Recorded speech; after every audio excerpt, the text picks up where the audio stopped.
my perspective of viewing NASA as a bunch of rocket scientists who knew everything they were doing to being people who were just figuring out how to do space exploration. And so when I saw this documentary, I thought to myself, well, I know nothing about space exploration and I want to work at NASA. That sounds awesome. So it was a serendipitous event and has really changed my view of everything. And so it's really brought me to thinking about how doing something changes how you see it. So actually doing science and doing space exploration, despite not having a background in it, actually changes how you see it. It changes your relationship with it from something of observation to something where you're actively participating and contributing to. So born out of a lot of the stuff that I experienced at NASA and some other areas where really it's about changing people's relationship with science, came an event called Science Hack Day.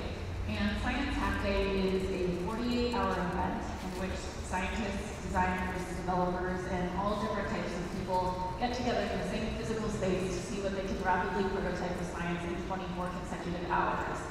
So the mission of Science Hack Day is just to get excited and make things with science.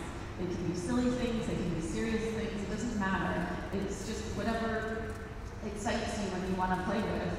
And so Science Hack Day has happened all over the world since it started in 2010. San Francisco just had their 5th annual event.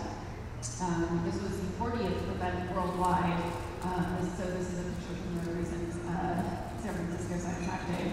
Also, earlier this year, I got to go to Medellin in Colombia, where they had their first Science Hack Day. It was also in Shanghai, where they had theirs, and Antananarivo in Madagascar just had their first Science Hack Day as well. What I'm really excited about is Science Hack Day in Mexico City, and it's this weekend, because I was here a year ago at Cosmica, which Nahum talked about, and I was asking that Mexico City should have their Science Hack Day, and you've responded, and there's going to be a Science Hack Day this weekend, so I'm so excited to see what weird, crazy, amazing things people create over the weekend.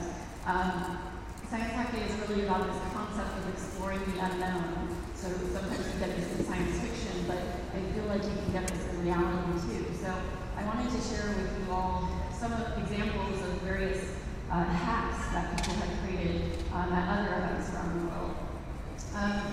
Types of unknown things that people create are things like this. This is essentially a typeface someone wanted to create in which all of the letters would have equal wind drag. So what you're looking at here is actually like a makeshift wind tunnel, and someone actually recorded the wind drag of each individual letter and then weighted each individual letter so that all the letters would have equal wind drag. So if you want a font in which all the letters have equal wind drag, it looks something like this. I have no idea how this is actually useful at all, but it was really fun because it was a physicist who was playing with typography. And so you get people playing with science, and you also get scientists playing with new disciplines as well. This hack also, this came from an event in 2010. This was a lamp that would light up every time an asteroid passed by the Earth.